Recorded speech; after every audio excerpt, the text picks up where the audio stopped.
के लिए संपर्क करें। Harshita production, mobile number 9977256319, 9977256319।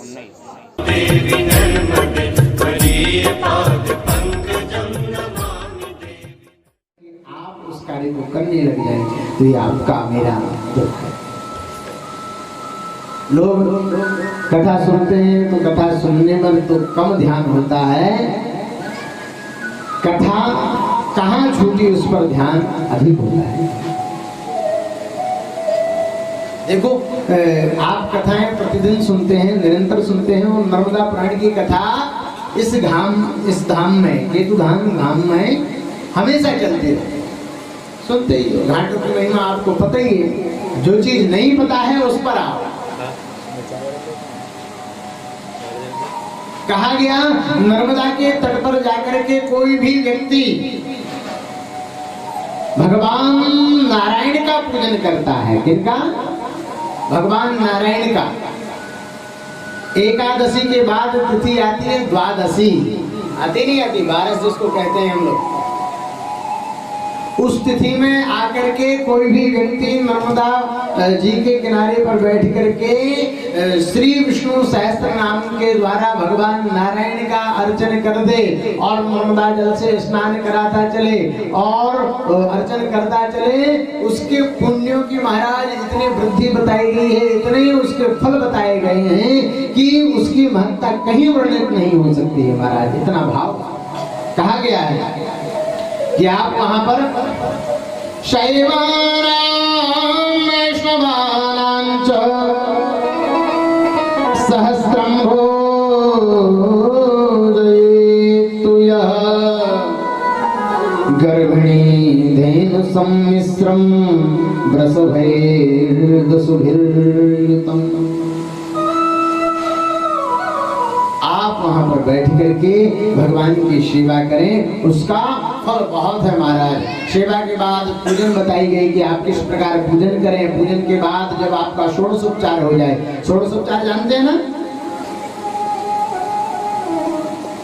पहले कहा गया आपके पास कुछ ना हो, दीनहीन दरिद्र जो हो कि अब है ही नहीं कुछ, तो उसके लिए बताया गया धन भी ना हो और समय भी ना हो, तो वहां बताया गया कि आप पंचोपचार पूजन करना चाहिए।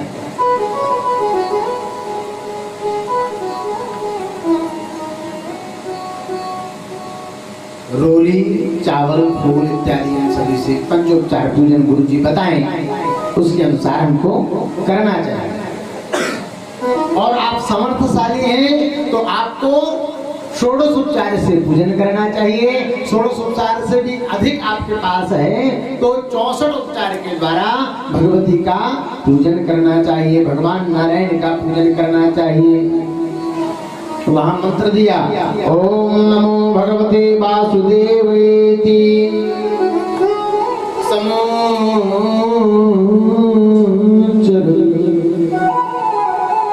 निवेदन करें भगवान के लिए। ओम नमो भगवते वासुदेवाय मंत्र के द्वारा सभी सामग्रियों को अर्पण करें। और कहा गया ओम नमो भगवते वासुदेवेति समुच्चरन् वेद विधिभिः समाकीर्णं विष्णोराराधने सुवै नर्मदा कोयामासाद्य दीपमालां प्रबोधये गावो ममाकृतो नित्यं गावः पृष्ठत एव च। जो कोई नर्मदा में बैठ करके भगवान का षोडशोपचार पूजन करता है, 1000 नामों से भगवान नारायण का पूजन करता है और उसके साथ में गौदान करता है। क्या कहा? गौदान। गौदान कोई व्यक्ति करता है, आया गावो में हृदय वापी गवाम मध्ये वसाम्यहम् इमं मंत्रं समुत्थाय जपेदासां पुरोगवा। गौ माता को आप आप दान करें उन ब्राह्मण देवता के लिए, और ब्राह्मण देवता को दान करके निवेदन करें कि प्रभु अब आप हमारी सेवा स्वीकार करें। बोलिए नर्मदा मैया की। गावो मम कृतो नित्यं गावः पृष्ठत एव च। गाँव में हृदय पापी गवाम मध्ये वशाम्यहम्। भगवान गाय के हृदय में भगवान निवास करते हैं। भगवान से निवेदन यही है कि हे प्रभु आप हमारे ऊपर कृपा करें और मां नर्मदा की विशेष कृपा हम सभी को प्राप्त हो। ऐसी मंगलमय कामना हम सभी भगवान से करें। नर्मदा स्नान पानेन गवां प्रच्छामि भसा तथा सर्वकलमस निर्मुक्तः सुसिद्धा सुचिर व्रता। भगवान की महती कृपा जब होती है, श्राद्धे दाने च होमे च विवाहे मंगले तथा। जब आप कोई पुण्य कार्य कर रहे हैं, अपने घरों में लोग अपने पूर्वजों के निमित्त कुछ ना कुछ करते नहीं करते। पूर्वजों के निमित्त आप जो भी करते हैं उस हेतु से कहा गया कि आप अपने पूर्वजों के निमित्त जो गोदान करते हैं, आप जो हवन पूजन इत्यादि करते हैं, आप जो कथा भागवत इत्यादि कराते हैं, उन सभी में कराने पर आपको अंतिम में गोदान अवश्य करना चाहिए। ये निवेदन होता है। आप अपने पूर्वजों के प्रति पिंडदान इत्यादि करते हैं, श्राद्ध कर्म करते हैं, उसमें गोदान अवश्य करना चाहिए। कहा गया स्नापयित्वा गतस्तत्र स विप्रो नर्मदा तटे पौर्णमास्यां पूर्णचंद्रे राहु सोम समागमे। ग्रहण काल के समय में भी भगवती का भगवान का पूजन करना चाहिए। बोले शंकर भगवान की जय। उसमें मंत्र दिया गया कि आप इस मंत्र के द्वारा निवेदन करें। श्राद्धे दाने च होमे च विवाहे मंगले तथा गोमातरा स्थिता नित्यं विष्णुलोके शिवात्मिका। शिवायैता मया दत्ता विष्णवे च ममात्मने। मां नर्मदा की उसके ऊपर विशेष कृपा होती है। जो भगवान नारायण का पूजन मां नर्मदा के मध्य में बैठ करके, मां नर्मदा के गर्भ में बैठ करके है निवेदन करता है। बोले नर्मदा महारानी की। हर हर महादेव शंभो काशी विश्वनाथ गंगे। हर हर महादेव शंभो काशी विश्वनाथ गंगे। हर हर महादेव शंभो काशी विश्वनाथ गंगे। हर हर महादेव शंभो काशी विश्वनाथ गंगे। काशी विश्वनाथ गंगे माता पार्वती संगे। काशी विश्वनाथ गंगे माता पार्वती संगे। काशी विश्वनाथ गंगे माता पार्वती संगे। काशी विश्वनाथ गंगे माता पार्वती संगे। हर हर महादेव शंभो काशी विश्वनाथ गंगे। हर हर महादेव शंभो विश्वनाथ गंगे।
श्री काशी विश्वनाथ भगवान की जय। बोली नर्मदा महारानी की जय। बोली श्री लक्ष्मी नारायण भगवान की जय। बोली श्री गोपाल लाल जी महाराज की जय। हर हर नर्मदे।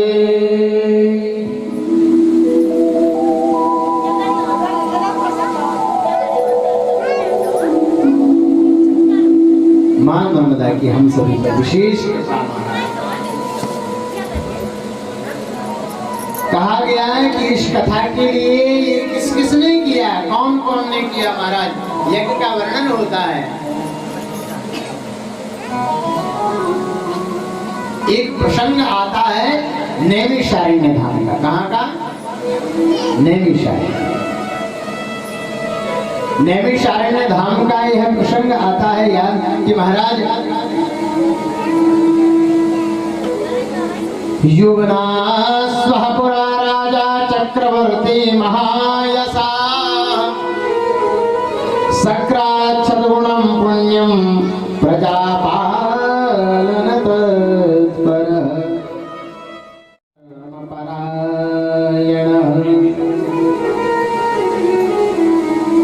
धर्म में परायण महाराज युवनास्व हुए नहीं। युवनास्व का चरित्र आपने सुना होगा, प्राय कथाओं में इसका वर्णन होता है।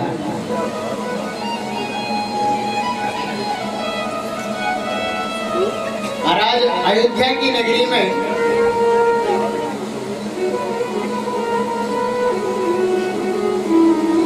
जैसा देखा गया है, इंद्रादिक देवताओं का स्वर्ग में जैसा आधिपत्य है, जितना वैभव है स्वर्ग में इंद्र का, उससे 100 गुना अधिक वैभव युवनास्व जी महाराज का है। कितना है? 1 गुना नहीं कह रहा हूं, 10 गुना नहीं कह रहा हूं, 100 गुना, 100 गुना इतना अनुभव है। देखो दान पुण्य सब आप करते हैं, दान पुण्य करने में हम सभी समर्थवान हैं और भगवान की महती हम सभी के ऊपर कृपा होती है। कहा गया बृहस्पति ब्रह्म समम वसिष्ठम स्वपुरोहितम अभिवाद्य यथा न्यायम उवाच मुनिषोत्तम सर्वेषां तु पुराणानां पुराणं मत्स्य कीर्तितम् वेदाश्चैव पुराणष्टा मत्स्यरूपेण चोद्धृता।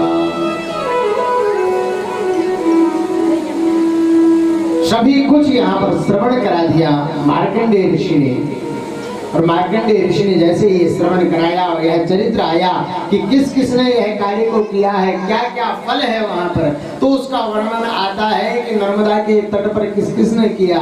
यही एक महाराज हुए युवनाश। युवनाश ने उनके पास में ही है, अयोध्या से थोड़ी दूर आप चल करके आएंगे नैमिषारण्य। कौन सा तीर्थ है? नैमिषारण्य।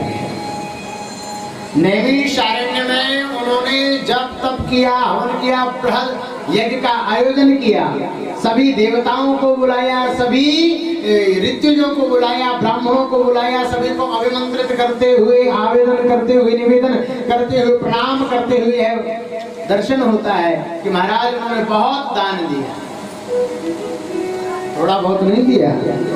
युवनाश जी महाराज ने बहुत कुछ दान किया और दान करते हुए सभी दर्शन होता है। महाराज कहा गया एवं श्रुत्वा ततो वाक्यं वसिष्ठस्य पुरोधसा।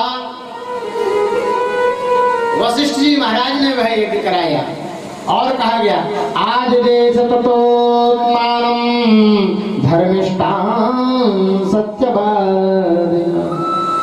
सत्यनिष्ठ होकर के उस कार्य को उन्होंने संपन्न किया और संपन्न करने के बाद निवेदन हुआ कि महाराज वह सब यज्ञ हो गया। यज्ञ के प्रथम दिन से लेकर के 7वें दिन तक वह यज्ञ चला और पूर्णाहुति हुई। पूर्णाहुति का दर्शन करने के बाद वह सब निवेदन होता है कि सभी अपने अपने स्थान के लिए जाने लगे।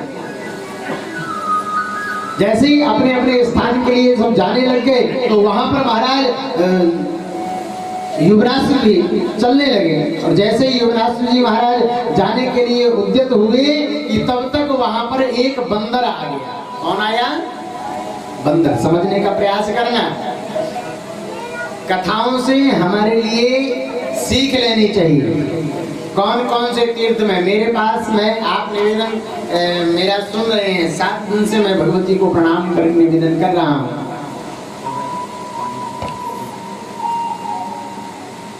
पुराण अंतर्गत ही मेरे पास चर्चाएं हैं, पुराण अंतर्गत ही मेरा निवेदन होता है और मैं आपसे भी यही कहता हूं कि आप जीवन में पुराण अंतर्गत ही चले।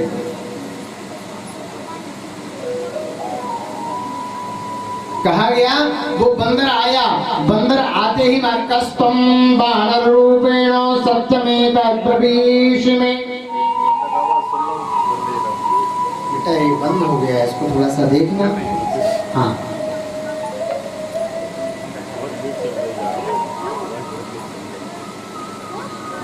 जैसे ही युवराज के पास वह बानर आया, बानर ने आकर के प्रणाम किया, बोले युवराज रुको रुको रुको। युवराज अयोध्या के लिए जाने लगे। उसने आवाज लगाई, एतत्ते कथितं राजन् यथा भूतमरेश्वरे स्वस्ति वोस्तु गमिष्यामि त्वं वा अयोध्या प्रतिव्रज। हे राजन रुकना, अहमेव गमिष्यामि नर्मदां सप्तकल्पगां श्रुत्वा त्वदीयं यज्ञं हि नैमिषारण्यमागतः। हे राजन मेरा आपको प्रणाम है, मैं आपको निवेदन करता हूँ।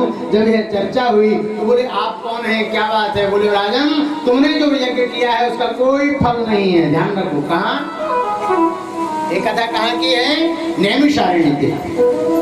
नैमिषारण्य में सब कुछ उन्होंने दान किया, यज्ञ किया, खूब हवन किया, जप किया, सब कुछ किया महाराज।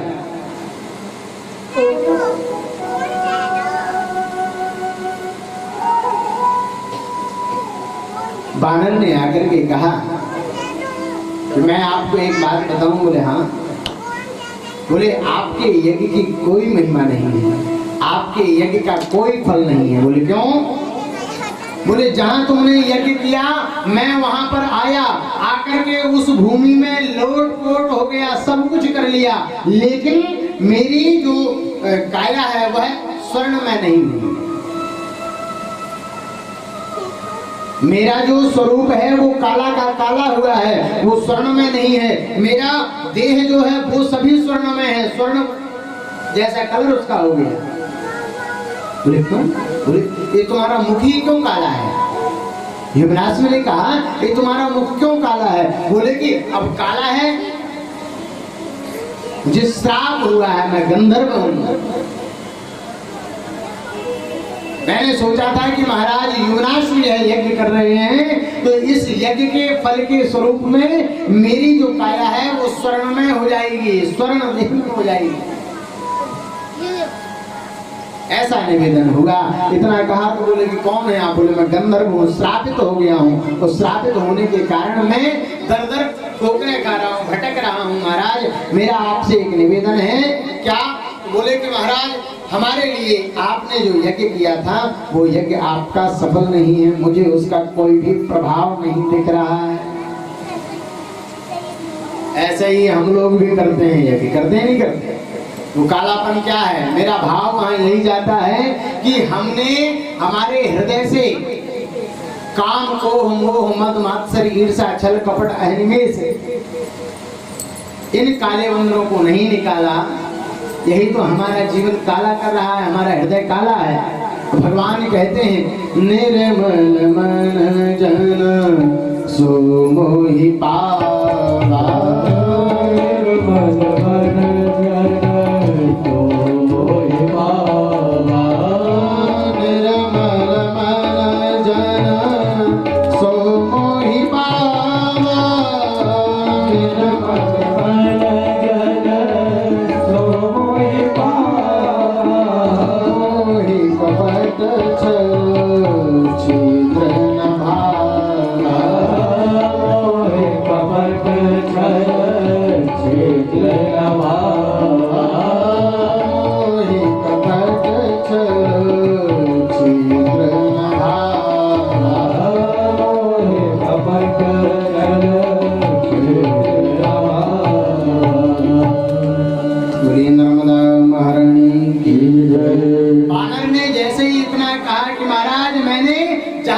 आपका जल गिर रहा था,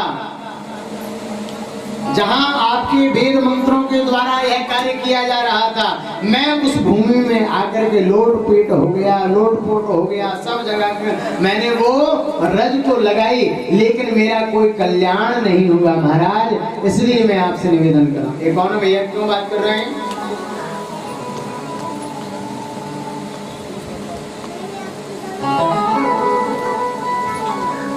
कृपया निवेदन है, बात करना है, पांडाल छोड़ करके जा सकते।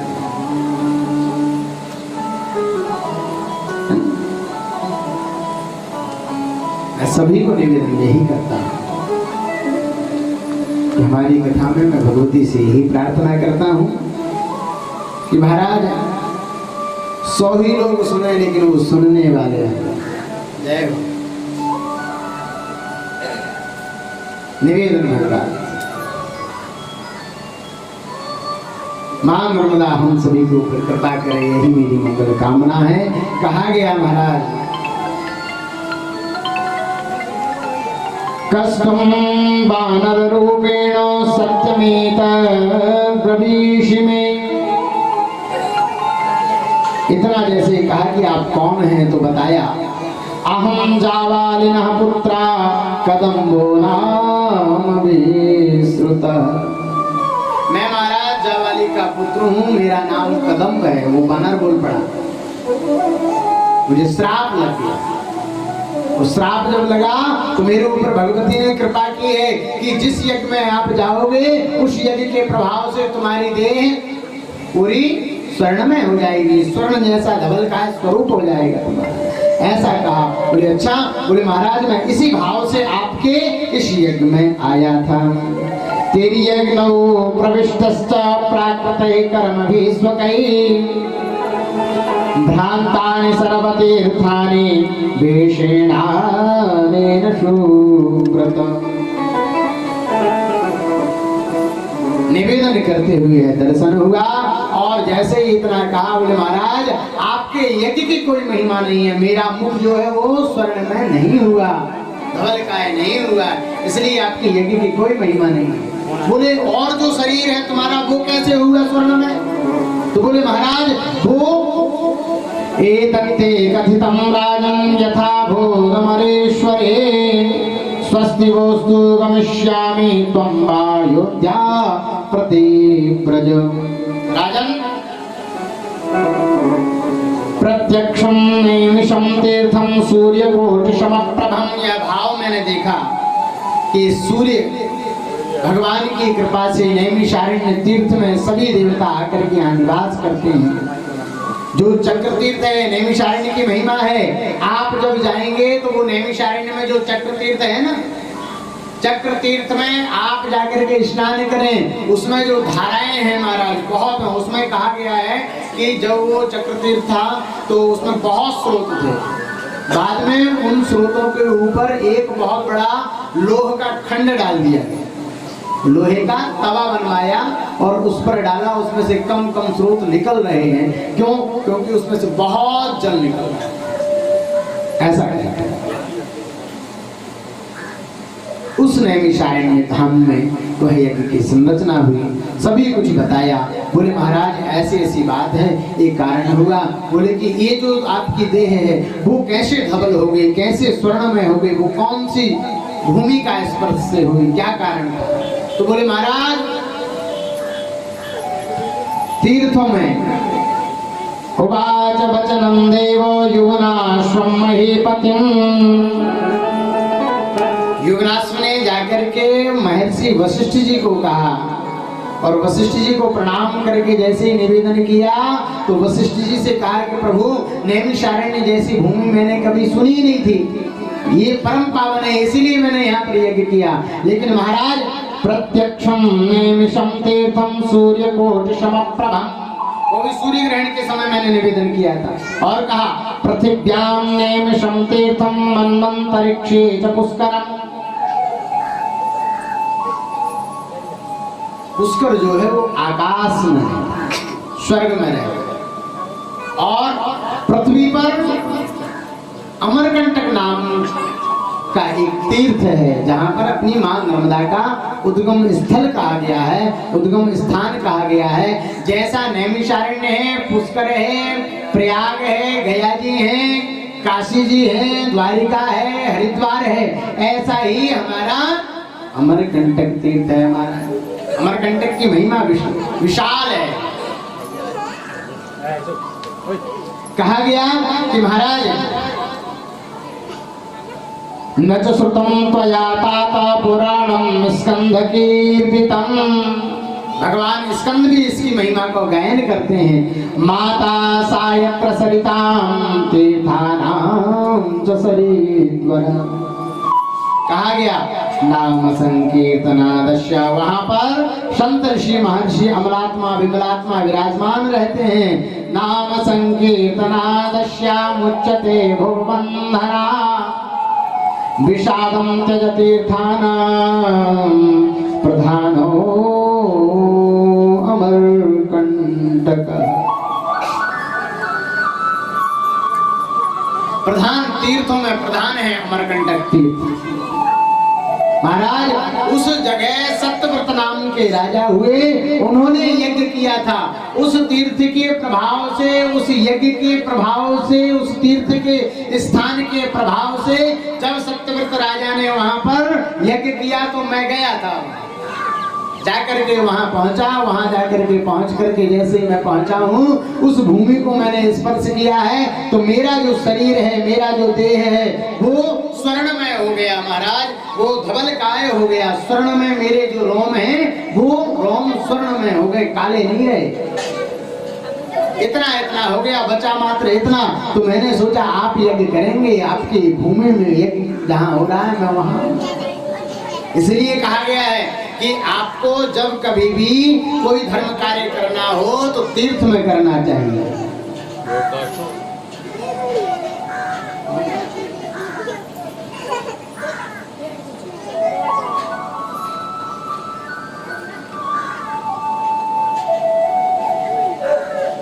तीर्थ में हम सभी के लिए जब करना चाहिए, तीर्थ में हमको दान करना चाहिए। कथा जो है ना वो तीर्थ में श्रवण करनी चाहिए। प्रयास इतना रहे कि अमरकंटक तीर्थ में नर्मदा पुराण कभी हमें सुनने का अवसर प्राप्त हो जाए तो इससे बड़ा कोई पुण्य नहीं हो सकता। ऐसी प्रार्थना भगवान से करें। मैं बार बार यही निवेदन करता हूँ, कहता हूँ प्रभु स्थानं स्वच्छ जगामात मुदा परमयायिता नैमिषस्य वचः श्रुत्वा अयोध्याधिपतिस्तथा। बानर ने जो व्याख्यान किया और कहा कि महाराज सत्यव्रत नाम, केवल सत्यव्रत नाम के राजा जो हुए हैं उनकी कृपा से जो यज्ञ हुआ था, उन्होंने जो यज्ञ कराया था, उस यज्ञ का इतना प्रभाव था राजन युवनाश्व, आपके यज्ञ में कोई प्रभाव नहीं है। क्यों? क्योंकि आपने जो यज्ञ किया उससे मेरा मुख धवलकाय नहीं है। बोलिए शंकर भगवान की जय, बोलिए लक्ष्मी नारायण भगवान की जय। उस अमरेश्वर धाम में वह यज्ञ किया गया और उस अमरेश्वर धाम में निवेदन हुआ। जैसे ही इतना कहा तो बोले ठीक है महाराज, हम भी प्रयास करते हैं कि इस तीर्थ की महिमा और इस तीर्थ में हम सभी भगवती को प्रणाम करें और मां नर्मदा के उपाख्यान का दर्शन करें। तो वहाँ कहा गया है कि महाराज प्रणम्य सत्य धर्माख्यम इदं वचनमब्रवीत्।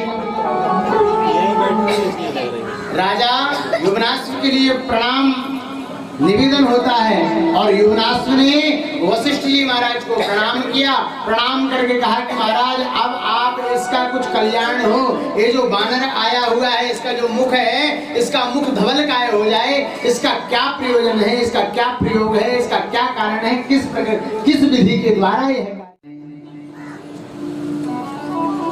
इतना जब कहा तो भगवान वशिष्ठ जी ने यह निवेदन किया कि पुनः सत्यव्रत राजा पुनः नर्मदा के किनारे पर वह यज्ञ करेंगे। ये नहीं कहा कि यहीं से हो जाएगा, कहा कि अमरकंटक में ही वह पुनः अमरेश्वर धाम में, कहां पर अमरेश्वर धाम में वह यज्ञ होगा, उसी यज्ञ में जाकर के तुम्हारा कल्याण होगा। बोलिए अमरकंटक धाम की जय, बोलिए नर्मदा महारानी की जय।